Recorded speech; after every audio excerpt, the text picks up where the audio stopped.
Greetings of the day. Welcome in the fourth session of MMPC3 Business Environment. And today we will take up block 4, that is International Business Environment. And there are 5 units in this particular block. We'll try to cover maximum out of it. As far as the international business environment is concerned, it is somehow very complex one, and at the same time it is also evolving as well. You can consider the situation or scenario prior to World War or earlier to then as well, when there were limited transportation mechanisms, when there were limitation of uniform currency across the global scenario. Still, you have witnessed a good number of examples where explorers move from one place to another place in search of better avenues, better options, including new business markets as well. There are explorers who were funded by entrepreneurs, businessmen, so that they can find new markets where they can perform their business activities. And imagine when there were no navigation, sophisticated navigation mechanism, when there were no unified currency system, still there was business at that time. Starting from that time to the current scenario, where we regularly receives information on the currency market, value of various currencies, regular business transactions across global economies, remain updated on second to second basis. So all this comes under the scenario of international business environment. The first unit is their international financing system. In the concept of international financing system, this is basically a combination of financial system of individual countries and monetary arrangements like European Monetary Union, EU, the operation of organizations like World Bank and the IMF, exchange rates systems followed by the individual countries, and the role of USA as an anchor country. A mechanism needs to be put in place to prevent such fluctuations through a system of providing the finances with the conditionality that appropriate policy would be used to correct the imbalances. You can recall the World War II. So after World War II, a good number of countries faced devastated situation. There was a need of compensating those countries. There was a need to have a unified business model in terms of financial interactions. So, for that purpose, there was a Bretton Woods Conference in 1944 where it was agreed upon to form the World Bank and IMF. These are two international bodies, and they have got their own set of active rules in the international business environment. As far as IMF is concerned, it has got combination of autonomous nature, having 190 countries at its member, and the member subscribe to its quota, and in turn IMF provides assistance during the crisis of balance of payment. So this is a new term we will be detailing regarding BOP, balance of trade, in the section detail as well. The IMF came into existence on December 17, 1945, after the Article of Agreement was adopted in Bretton Woods Conference in 1944 by its participating members. And the mandate, according to Article of Association for members, were to promote cooperation among the members in monetary matters and to provide a forum for discussion to maintain cordial relationships, to smoothen the process so that international trade is fostered, employment levels increase, real incomes grows, and productivity resources accumulate for the member countries. To incentivize orderly exchange rate arrangements and its stability, and to see it that the members don't indulge in competitive devaluation, to help the member countries develop a system of payment to facilitate multilateral transactions and to remove restrictions on foreign exchange which hampers trade.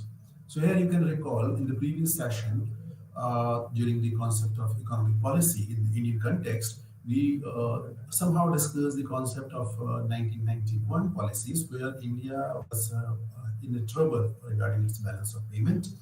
And in that context, we need to move to IMF. And from IMF, there were certain suggestions to liberalize our policy so that it is at par at the global market, it is accessible to the global world, and thereby receive a reasonable amount of fund or facilitation from the IMF for smoothing or upgradation or balancing our economic environment. To become a vehicle through which members can get over difficult times in terms of payment problems, to accessing its resources so that they don't have to resort to policies which are further damaging, and to lessen the trauma of the member countries by shortening the time and degree of disequilibrium in the BOP. The major functions of IMF, in accordance with its AOA, is to perform, like it has a mandate and legal backing to monitor the economies of the member countries to check whether they conform to its objectives. Well, direct lending to members countries to get over temporary BOP difficulties and to see if that they take corrective measures so that the disequilibrium adjusts smoothly. Low-income countries are helped by IMF through linking system, linking them to external donor agencies and sources of funds. Along with World Bank, IMF help such countries in their payments and development spheres.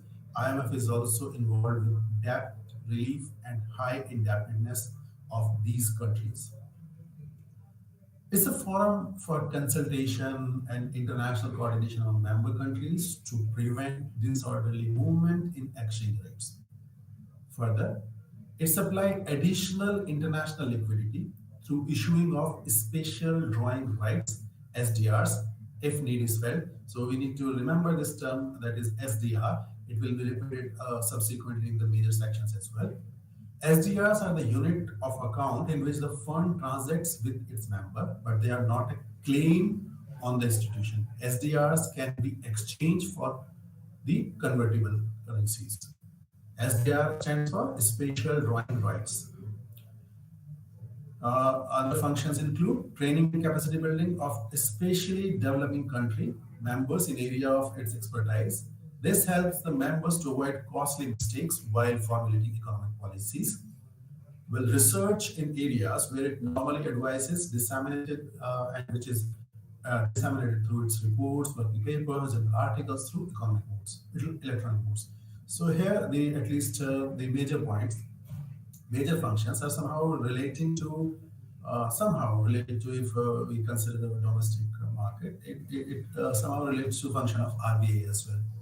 The major source of cross-country data on financial monitoring, it is definitely the major source of cross-country data on financial monitoring and economic variables, useful to its member, governments, researcher, and business people. Well, IMF policies over the years is a definitely matter of consideration, and it bails out. Its role as a bailout starts with the country in crisis approaching it. Mostly, this happens when the countries are on the verge of defaulting external obligations like import or external debt servicing. Well, IMF decides on the modalities of help, which majorly are soft loans, proportional to the country's quota. The repayment schedule is decided on the basis of liquidity condition of the country so that they don't face any problem. In lieu of the help, the countries need to follow IMF conditionalities. So this is the important point, because if IMF is guiding someone, so it is on the basis of their understanding that whatsoever funding they are giving is safe and it's likely to be returned back. Otherwise, it will be only a sink solution. There was not any solution. So all the funds that are venturing into in a bad economic shape country, it will be lost over the period of time. Nobody is going to fund this kind of situation. Well, such conditionalities are mainly targeted towards bringing the country back to the growth path. Typically, they are policies to improve budget, reduce inflation, privatization, liberalization, which are basically market-oriented policies. So we can say IMF focus on the market-oriented policies. Well, IMF cannot force the countries to follow the conditionality, but can withhold further assistance or delay subsequent sanctions of loan. So it is a kind of soft trick, you can see. One of the major criticism against such policies has been that it ignored the ground realities and the crisis hit countries, because at times when we work on the reports, it may lack certain important ingredients while assessing the exact situation of a crisis in country. Well, in many cases, including some in countries like Latin America, Africa, such policies led to reduction in GDP growth due to inability of such countries to compete with now liberal imports. Further, the austerity measures to curtail government expenditure to improve budgets, along with increased taxes, adding to the problems of a recipient country. Well, a one-size-fits-all strategy was criticized by many experts. So, because they have a single sort of uniform sort of policy for everyone, they work on the basis of those policies, and it may not be possible that the same solution works everywhere. Well, many commentators claim that IMF policies not only caused economic malaise but led to major health disasters like Ebola outbreak in Africa, where debt deployment was emphasized over resulting lack of resources to fight such a health disaster. Most often, the recipient countries refuse to follow the prescribed policy, leading IMF to threaten to cut them off from future aid. However, however, studies found that conditionalities had little impact on effectiveness on IMF program. From a structuralist point of view, when one looks at IMF dealings with recipient countries, interesting facts emerge. Countries close to US are less stringently dealt with, so that there appears some sort of biasness. Well, countries receiving debt from other international organizations get preferential treatment while disbursing loan. Countries favorably looked at by UN agencies are especially the temporary members of Security Council. So there is some biasness that is emerging out of some points. In many cases, the conditionalities were more severe in case of highly affected country, even when well-meant conditionalities sometimes led to advanced international rules position and high interest rates for the recipient countries. Many feel it is not the problem with conditionalities alone, but lack of mechanism to properly enforce them, and was the problem area. Well, IMF rarely succeeds in punishing the countries for not following its dictates. The change in IMF's assistance program has been dramatic in case of geographic coverage. For the first time, IMF was not involved in bailing out European countries following a sovereign debt crisis. Well, the major initiative was in Greece, where the bailout was to the tune of around US dollar 375 billion over 8 years. The amount was larger than normal proportion of bailout related to the membership subscription. Well, jury on IMF effectiveness is still tilted towards negative. Some experts argue that, to be fair, no one knows without these policies what would have happened. So there is a one-sided study that is based on the funding and conditionalities. There is no reverse study if this is not the case. What would have happened? So what was the alternate that country might have followed? So these kind of studies are not available. Role of IMF's policy in helping East Asian countries to quickly recover from the crisis 1997-98 was lauded. Further, the assistance provided to Brazil in 2002 was another success story where the country could repay the debt before scheduled date. But austerity program in Greece and Spain have led to 30% youth unemployment. Some cite Ireland as a success story for the bailout program. Well, IMF have added more studies like flexible credit line and a precautionary and liquidity line to help countries in difficulties, but who otherwise don't qualify for assistance. Further, in order to tackle the criticism leveled by developing countries, IMF have been proactive in helping them in achieving the Millennium Development Goals (MDGs). On leadership part, though it has still a lot to achieve, as MD has most of the times been from the European country, and the other members, especially developing countries, are bitter about it.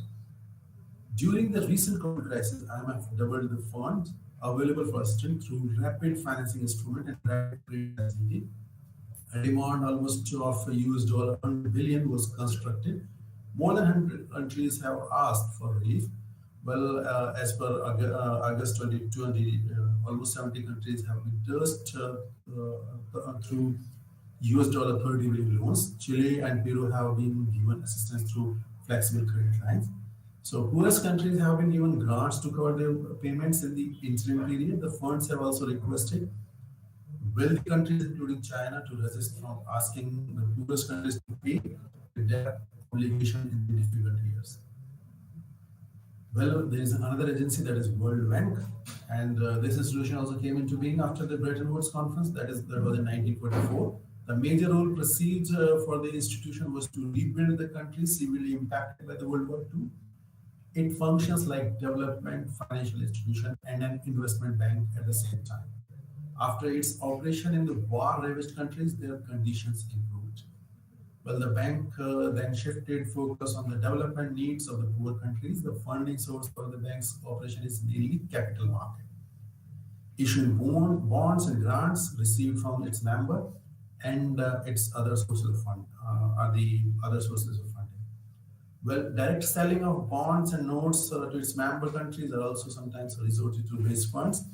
And as far as the role of World Banks are concerned, well, it helps countries to come out of indebtedness due to the two oil price shocks in the 1980s. Many developing countries were on the brink. The bank resorted to adjustment lending to restore economic growth in such countries. Later, focus shifted to poverty reduction and recurring the adjustment lending to achieve this objective. Well, poverty reduction is also another role of the World Bank, and this has become a thrust area for the World Bank that led to major loans to poverty-affected countries over the years.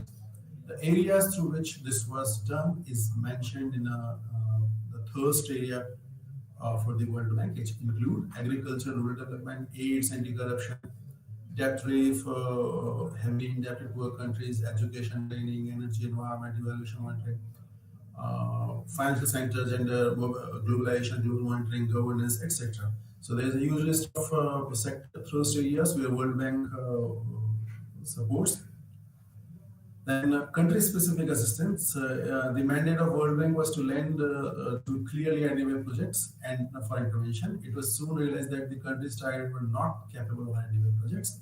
Thus, the bank had to involve itself into policy reviews, advising on policy making, formulating projects to ask for assistance, and the country assistance as the some of the following steps. And if you connect to this particular topic, we have the example of, if I'm correct somehow, the example of Afghanistan, where a good number of projects were started. And those projects were funded by WHO, sorry, were funded by the World Bank, and India was a participating country in that well, like dams and other things. So the country assistance strategy, the various steps in the country assistance include the first is country assistance strategy. Excuse me.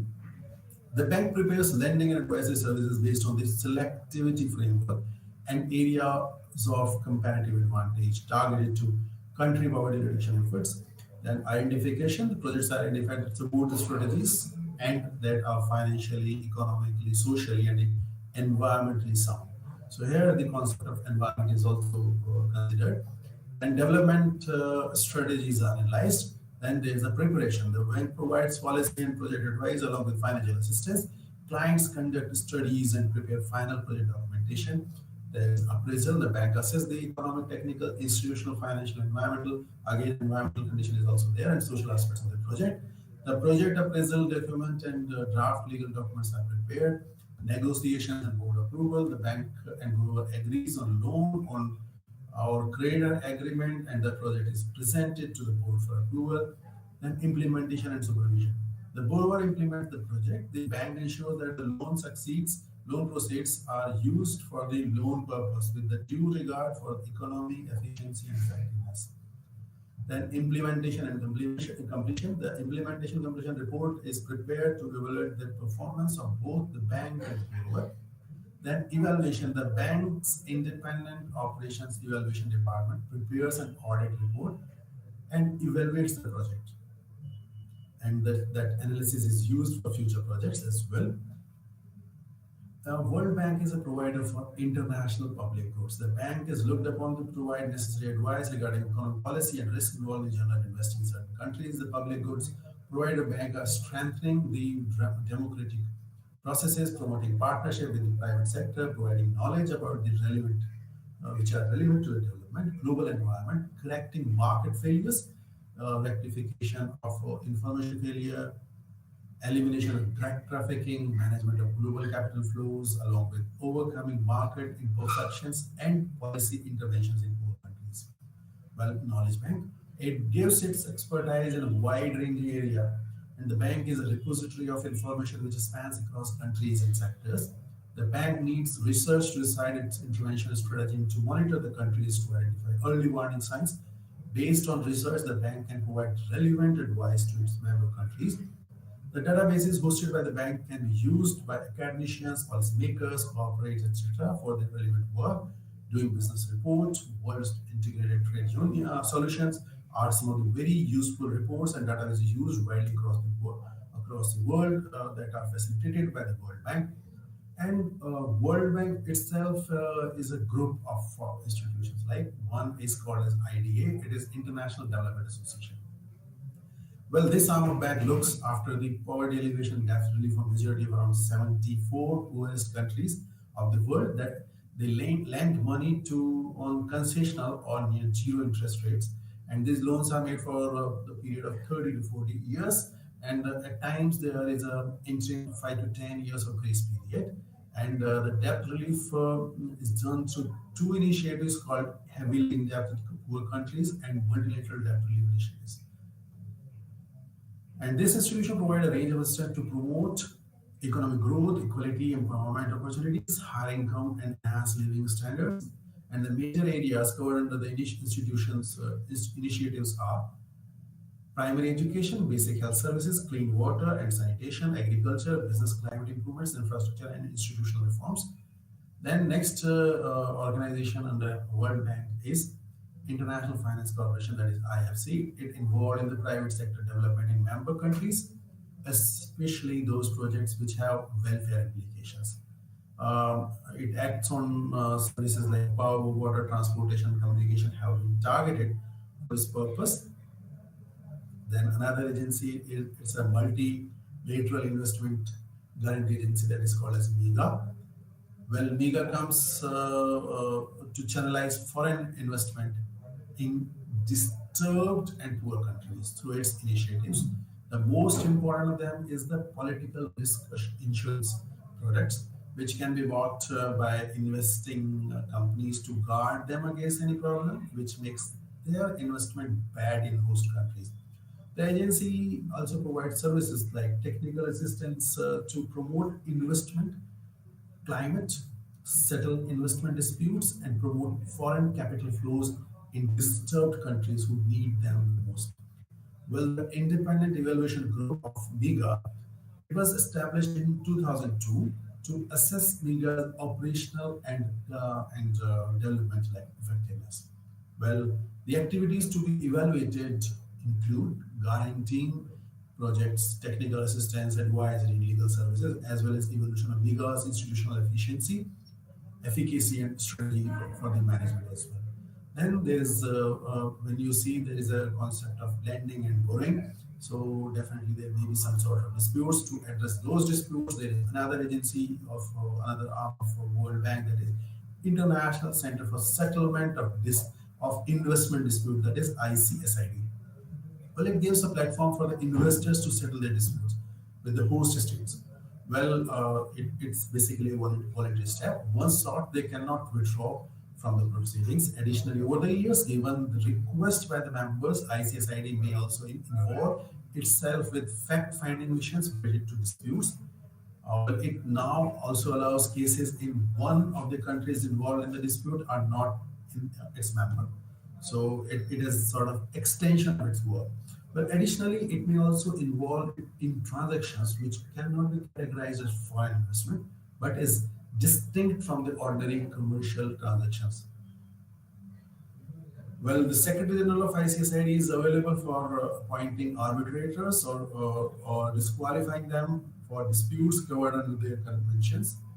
ICSID provides well-equipped hearing rooms for proceedings relating to disputes. It's a sort of infrastructure facility over there. Then we have discussed two major bodies. One is regarding international business and financing system. One is IMF, another is World Bank. So there are certain differences in their working. As far as if we compare the manpower strength, IMF works its strength from the working manpower of around 2,300, having 182 plus members as a countries, whereas in World Bank there are around 7,000 staff at mandate. Then the total authorized capital for World Bank is around US dollar 184 billion, whereas it is in case of IMF I mentioned, we need to quote SDRs. So here the SDR is totaling of around US 1 billion of 145 billion, which is approximately of value of around US dollar 215 billion. So the value of SDR when converted to US dollar, it varies. So definitely IMF in terms of financial capabilities is slightly bigger than the World Bank as per as our information available here for comparison purpose. Well, international monetary system, as far as the international monetary system is concerned, there is a involvement of transaction on the basis of the financial situation of the country, which arise out of imports and exports. Well, the nation transacts with each other mainly, as I mentioned at the very beginning. They transact with each other through trade and capital flows. Well, net transaction have to be settled at regular intervals.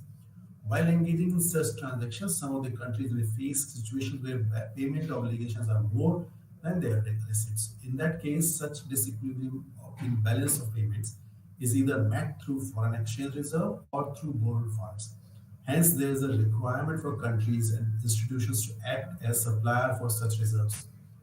Well, amount of such reserves that would be demanded depends on speed of adjustment of BOP and the institutional framework of the world economy. Well, exchange rate system followed by the countries also impacts the amount of reserves that can be demanded. In a completely market-determined exchange rate system, the movement in exchange rate brings the BOP back to equilibrium, reducing the requirement for international reserves. But in case of fixed or pegged exchange rate system, in order to maintain a certain level of exchange rate, the requirement for foreign exchange reserves increases. Well, the other functions of international reserve is to facilitate government interventions in foreign exchange rate markets. Well, higher the volume of such activities, higher is the requirement of international reserves. Well, the other major factors impacting the demand for international reserve is the speed of automatic adjustment. Policies aimed at restoring BOP equilibrium and international coordination of economic policies. Well, if the automatic adjustment mechanism takes time, then the demand for international reserves goes up. For example, a BOP deficit triggers a depreciation of home currency, which enhances exports and reduces imports and automatically moving the country towards equilibrium. But the coordination of economic policies across countries has been the objective of institutions like IMF, groups like Organization of Economic Cooperation and Development (OECD), and monetary unions like European Union. Are efforts towards this direction. More they are coordinated, are the economic policies across countries, lesser will be need for international reserves. Well, the supply of international reserves can be owned or borrowed. They are majorly in the form of gold, acceptable foreign currencies, and SDRs. Well, gold has always been a major form in which international reserves were kept. During the years of gold standard system, that is 1880 to 1940, gold served as a means of payment, unit of account, and a store of value.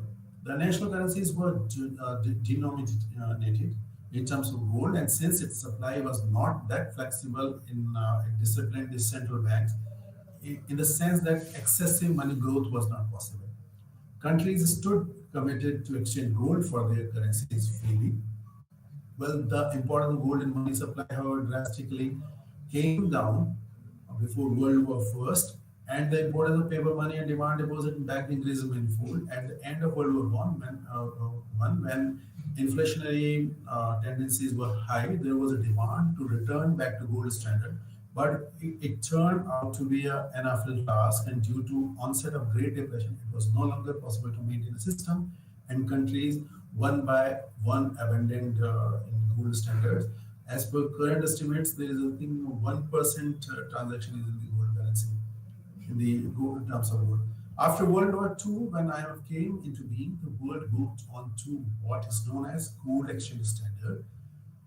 Gold was considered as a unit of account again. US took responsibility being international banker. Dollar was denominated in terms of gold. All other currencies were denominated in terms of gold and gold content of the dollars. US agreed to freely convert dollar to gold whenever presented with the currency by the other countries. Dollar thus served as a reserve currency. Well, this system was perfect till the time US gold reserves were higher than the outstanding dollar liabilities. But the gold reserves fell short of such liabilities. Fear crept into the minds of countries holding dollar that US might devalue the dollar, leading to losses for them. Well, on 1st January 1975, gold was abolished as a unit of account and could be freely traded by countries like other commodities. Well, use of gold was discontinued by IMF as well. Well, as I shared, now it is around 1%, only less than 1%. Well, given the expansion of international trade capital flows, dollar and gold was found to be inadequate to serve. So there was a need for international new system. Well, SDRs were contemplated as a unit beside contribution of the members in IMF. The value of SDRs was determined by the basket of acceptable currencies like dollar, yen, pound, and euro. Well, the proportion is decided on the basis of trade in these currencies in last 5 years. Well, SDRs are not claims on IMF, but on the countries which issue the acceptable currency on the basis of which value of SDR is determined. Well, countries holding SDRs can freely convert them into these currencies. But the nations can access international reserves from two special windows of IMF. One is the IMF drawings. In the nations in need of international reserves can buy foreign currency by pledging their own home currency and agree to buy them back at some future date. Well, this is normally extended till 50% of the quota of that country is reached. Additionally, amounts can be accessed through special permissions. Well, the second option is to access credit through IMF's general arrangement to borrow. G10 countries agreed to give additional funds to IMF to finance this facility. This is over and above the amount accessed through IMF drawings when the later is found to be inadequate to finance BOP deficits. So let's move to another unit, that is balance of payment, BOP. So balance of payment for a country can be defined as a systematic record for all the transactions between the economic units of one country, such as household, firms, and the government, and the rest of the world in at any given period of time. Well, this includes all the transaction records made among the individuals, corporates, and the government, and helps in keeping the flow of funds in track to develop the economy as a whole. Well, balance of payment is the sole integral determinant of the health of an economy as well as its relation globally.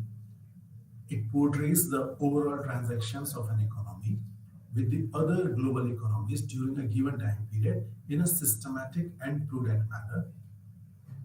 Well, BOP is very important and it reflects the financial and economic status of a country. It may act as an indicator to determine whether the country's value of currency is appreciating or depreciating. The BOP statements help the government in making decisions on fiscal and trade policies. Well, the BOP statement provides vital insights into the economic dealings of a country with the rest of the world.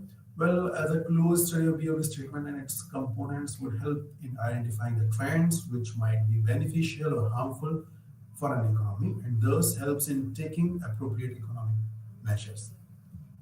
Well, as far as the components are concerned, there are two components. One is current account component, another is capital account component, and we can see it through the graphics.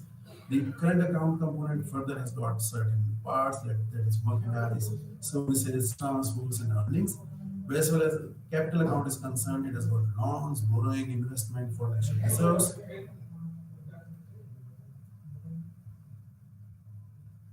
Well, BOP is when BOP is in surplus, that is deficit, if both the current and capital account combined has a surplus deficit. Thus, a deficient in current or capital account doesn't alone lead to BOP deficit, it has to be overweight by a large surplus in the capital, that is current account. Thus, it is very important to keep the basic rule of BOP accounting in the mind. Well, the basic POP accounting rule is all transactions leading to a net receipt of foreign exchange creates a credit surplus in the corresponding account, whereas all transactions leading to net payment, that is, of foreign countries, create a debit, that is deficit in the corresponding account. When the value of exports of a country exceeds its import, it accumulates more foreign exchange, leading to current account surplus for the country. Well, in the sale of domestic bonds to foreign countries, that is definitely borrowing from a foreign country, exceed the purchase of foreign bonds, lending to a foreign country, then there is a capital account surplus for the domestic country. Well, a deficit, that is surplus, in the capital account is termed as net capital outflow, inflow from the country. A current account deficit in the country is necessarily being offset by the capital account surplus in the economy. So double accounting system. Well, the double entry bookkeeping system. The BOP accounting follows a system of double entry bookkeeping. I hope you are familiar with the in your MMPC4 paper. There is a concept of bookkeeping or balance sheet or so. You have gone through that concept of bookkeeping. So there is a concept of double entry bookkeeping in which all the transactions are recorded twice, once as a credit and other time as a debit. Well, any transaction which leads to payment from to abroad is a credit and in books it's called a debit. The payments are recorded as an offsetting entry to the transactions which are its cause. Suppose a country, say India, exports automobile parts to a foreign country, say US. The US will have to pay for the purchases which will be current account surplus for India. The payment can be made in any form, either through granting of credit or bank drafts or by the Indian exporters to the US recipients. Well, in both these cases, India's foreign reserves increases and an offsetting deficit is recorded in India's capital account. According to system of double entry bookkeeping, the BOP always balances in principle, where the total value of credit records will be equal to that of the debit records. However, it does not ever happen in practice due to proper unavailability or recording of data. Thus, as per records, a record of error and omissions are included to make the overall balance in the payment zero. Well, equilibrium in balance of payment. The balance depends on the records of transaction both in the current as well as the capital account. A surplus in the capital or current account records an inflow of foreign exchange into the country, or supply of foreign exchange exceeds demand, whereas deficit in the current, that is capital account, leads to an outflow of foreign exchange. Demand of foreign exchange is higher than its supply from the country. Well, a country can have its BOP in equilibrium only when the demand from its foreign exchange reserves equal the supply of foreign exchange. That is, when both the inflow and outflow of foreign exchange from a country are equal, and that is usually not the case. If a country inflow of funds exceeds its outflow, it is said to have a favorable balance of payment surplus. Similarly, if the country inflow of foreign exchange is exceeded by outflow, it's called having unfavorable BOP or BOP deficit. Well, if the BOP moves against the country, necessary adjustment must be made to improve the same by encouraging more of imports, both in goods and services, and less imports. So these are the restrictions. Again, a favorable BOP of an economy will lead to encouraging of imports for both the goods and services, purchase of foreign assets, or granting of foreign aid to other countries in need. Well, and a country can never, as mentioned in the earlier slide, a country can never have a permanent favorable or unfavorable balance of payment. What needs to be maintained is that the total liabilities and total assets as of individual country must balance out in a long term. Well, an equilibrium in BOP thus is an indicator of a sound economy. Well, disequilibrium in a BOP is a short-term phenomena and is balanced out by supply and demand of foreign reserves possessed by the economy. Well, then there is another term that is called as balance of trade, and let's compare what is balance of trade and how it is different from the BOP. Well, as a major part of transaction in the current account of balance of payment, it is nothing but the net exports, difference between the values and export and the value of imports. The BOD can either be positive, negative, or zero, and determines if the economy has incurred a net profit or loss from the net exports. Well, it doesn't take into account the transfers and financial assets transactions. Our positive BOD may result in surplus of foreign reserves in the country, which can be a major determinant of a sound economy. A negative BOD can lead to outflow of foreign reserves, well, and can lead to disequilibrium in the economy's BOD. The ideal situation turns out when the BOT balance of trade equals zero, that is, net exports are zero, which may not necessarily be true in all the cases. The BOP is a broader concept and includes transactions records from trade balances, net transfers, and transactions in financial assets, capital account transactions. And the BOP is an indicator of whether a country is having surplus or deficit of foreign reserves. Any receipt of payments in the form of export payments, gift, or remittance, or selling of bonds lead to a surplus in the BOP, whereas any payment such as payment of imports, transfers to abroad, or purchases of foreign bonds leads to deficit in the BOP. Well, BOP is a crucial indicator of whether the country is having a stable economy or not. Well, what are the factors that are responsible for balancing the BOP? The factors affecting, they may be divided into two groups depending upon the accounting system. Well, the factors that are affecting current account and the factors that are affecting the capital account. So some of the major factors that are affecting the current account are the rate of inflation in the resident domestic country, the national income. Well, any increase in the national income of a country in comparison with the trading partners may lead to high tendency among domestic residents to purchase more foreign products, which will generate a significant rise in imports and thus more outflow of foreign reserves from the country, leading to current account deficit. And in some exceptional cases, a rise in national income may also lead to improvement in the current account, as it may be associated with increase in the production capacity in the economy and surplus generation of exports as well. Well, import restrictions by the government. Well, imposition of taxes, such as tariffs, maybe quota and other things as well. We will discuss in the some other section. By the government of the goods imported leads to a rise in its price in the domestic economy. As a result, domestic residents will reduce their purchase of foreign products, thereby improving the current account. Sometimes the government also imposes quota restrictions on its imports, which again leads to decline in imports and generates current account surplus. But exchange rate, the exchange rate measures the prices of domestic currencies in terms of foreign currencies. The current account is a function of real exchange rate. A higher RER, that is real exchange rate, is associated with lowering of exports and increase in imports, whereby a lower RER is associated with a higher number of exports and decline in imports. Thus, it can be interpreted that lowering of RER, which might happen through devaluation of currency, might lead to improvement in the current account. And then there are, as we discussed earlier, there are four factors which affect the current account, and there are similar type of factors which affect the capital account as well. So they affect across borders. So imposition of tax by the government on the income accumulated by the domestic investors who have invested in foreign markets. This will lead to lower outflow of capital. Then economic liberalization might have an impact on capital account. And an expected change in exchange rates may affect the flow of capital, as it tends to have an impact on the expected rate of return on the foreign investment. Well, changes in the interest rate in comparison to other countries may tend to affect capital flows across borders. A higher domestic interest rate may lead to lower capital flows into the country, whereas reduction in domestic interest rates may tend to have greater capital flows in the country.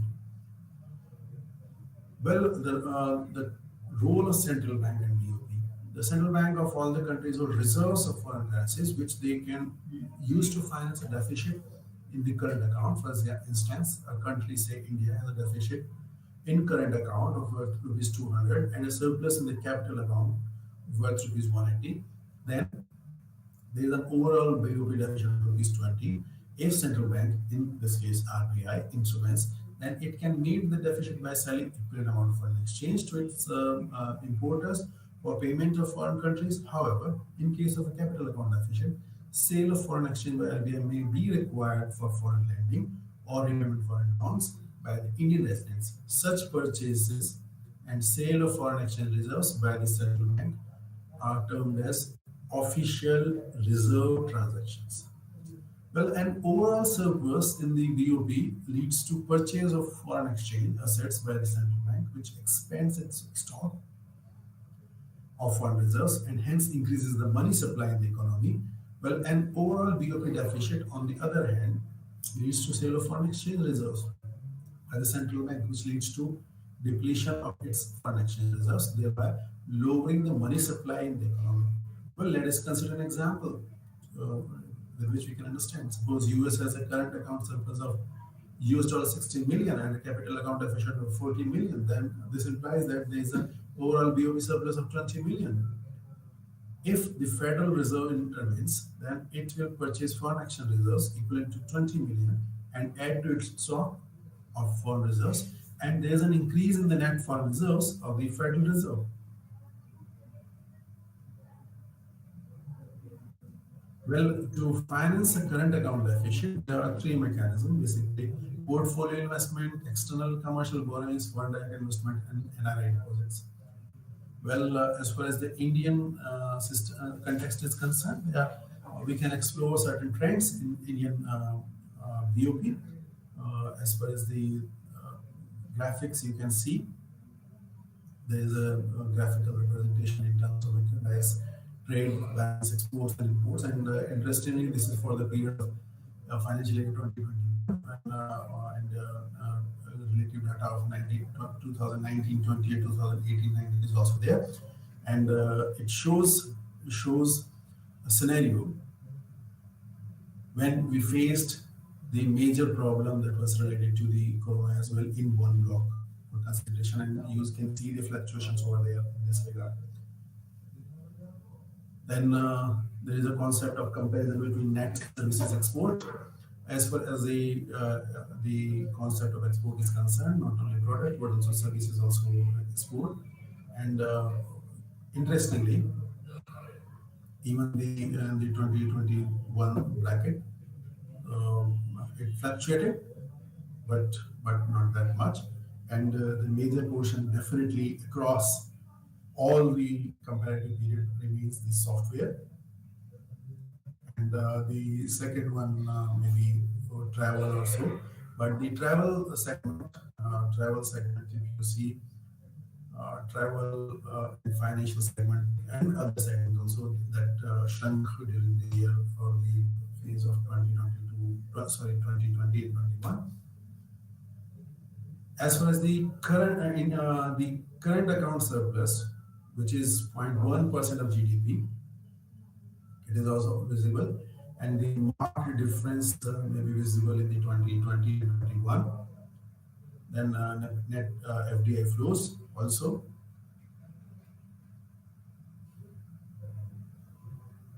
So you can see only in the first quarter of 2020 there was a sharp decline, whereas it was covered in the second quarter. Net FPI, foreign portfolio investment, is also visible.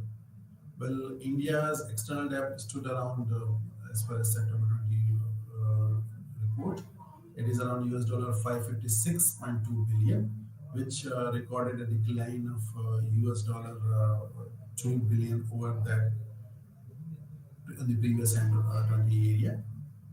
Well, then, as far as the India is concerned, it's an emerging market economy, typically runs a deficit in the current account, which is being offset by corresponding capital account surplus. However, India is being witnessing current account surplus in quarter four of financial year 2019 to 20, along with increased capital inflows, which have led to an overall BOP surplus. Well, next is foreign trade. So, as far as the foreign trade is concerned, and as I discussed in the very beginning, there is a concept of global trading, global trade over the period of time. And this has continued on the basis that because it may be possible one product is available in one place in very good quality and it is appreciated by the other part of the world, not only other part of the country but also other part of the world as well. And looking at the geographical dimensions of our country, India, if I take our country as an example, so we are connected through to various countries. So anyhow, product in one part of country reaches to the other part of the country, and from there it reaches to the crosses the border. Definitely, it reaches to the other country. Thereby, it may be accepted, or it may be rejected, or it may be appreciably received by that country as well. So this way, a taste is developed, inclination or interest toward that product is developed, and to satisfy that inclination, foreign trade is carried out. So we all understand that there is a global marketplace, and we want products from other places if we like so. Like the clothes up in your wardrobe might be designed made in Italy or China. The car that you own might be from Japan or Korea or designed in Italy. The fancy and latest smartphones that you might purchase in Korea, China, Japan, or maybe Taiwan. The toy that you gifted your child on their birthday might be made in China. The laptop that you are working with might be developed in UK. Well, as an employee, your job might be related to airplanes, cars, computers, farming machinery, or other technology industries, such that the major proportion of the sales of your company and your salary in turn gets generated from the exports of such products.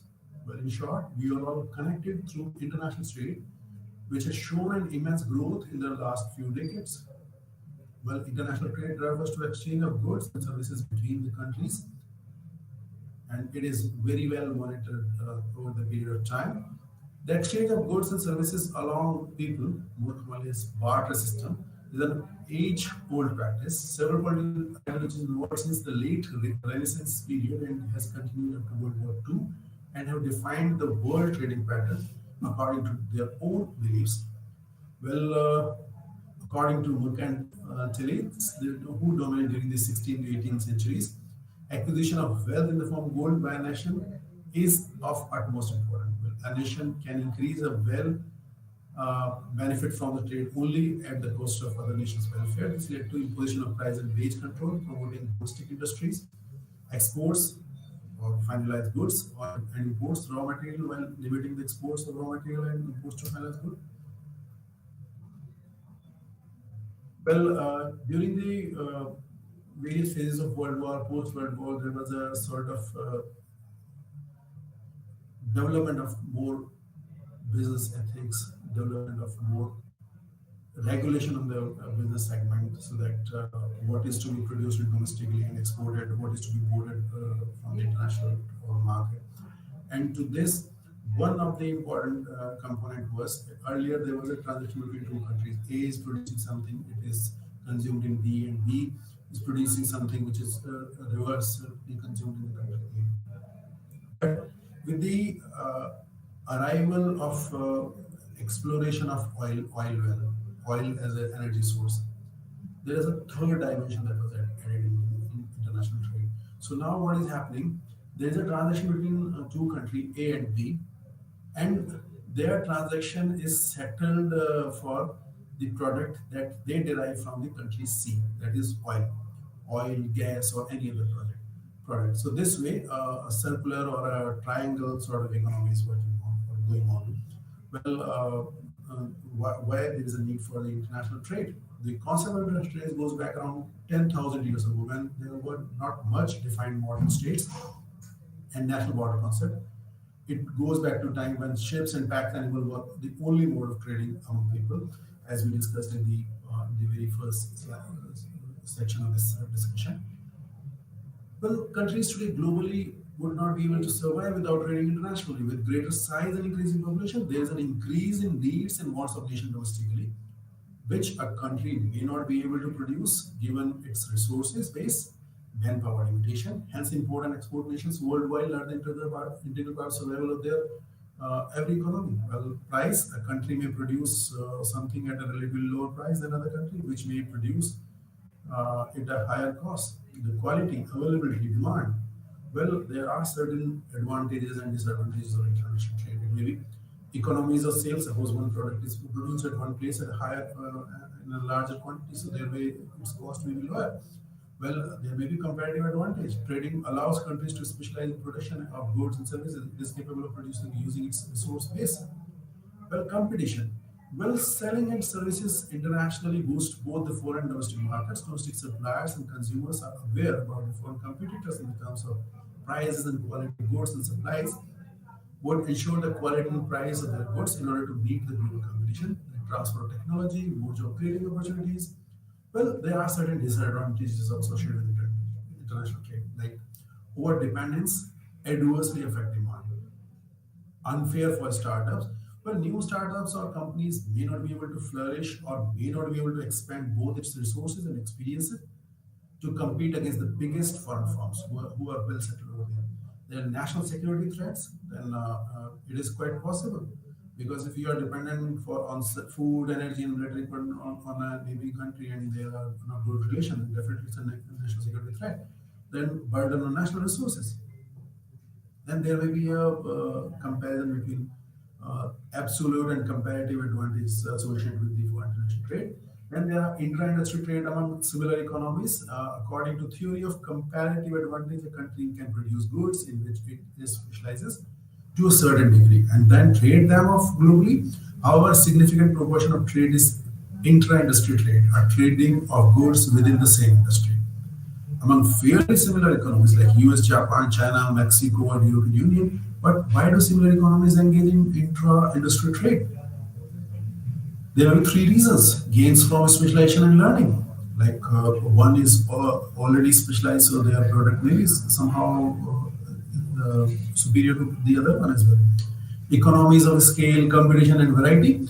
Well, the concept of economies of scale means that the scale of production of an output increases, the average cost of production declines. Well, intra-industry trade among fairly high-income economies have a lot of competition among products and consumer choices globally. If they go for trading internationally, had there been a no trade and only one or two large plants were supplying products within the country, the consumers would have been left with little options to choose their products from. Well, also little or no level of competition would have existed among the manufacturers globally. Then dynamic comparative advantage. In an intra-industry trade, the comparative advantage is dynamic in the sense that the level of labor productivity does not only depend on the climate geographically, education or acquiring new skills. It instead depends on how the firm engages its workforce. Well, newer ways of acquiring unique set of skills are evolving with time, which keeps on changing the line of comparative advantage in economies. Well, there are certain barriers in international trade. One is tariff, quota, and non-tariff barriers. Well, tariff and taxes imposed by the government on imported goods. Quota, on the other hand, are trade restrictions imposed on quantitative number of goods that can be imported or exported within a particular period, and they affect same. It basically works on lowering imports and protecting the domestic product producers from the foreign competitors. Well, there may be certain measures to reduce barriers to international trade. You can explore through GATT, WTO, and IMF in this regard. And there are certain trading blocs, North American Free Trade Association, NAFTA, and then as far as the Indian foreign trade recent trade is concerned, you can see recent data of 25th November 2022, our currency reserves. So with this, we have gone through the various aspects of international trade. We have gone through the international financing system. So we will try to explore the remaining two units in the upcoming section. So with this, namaskar.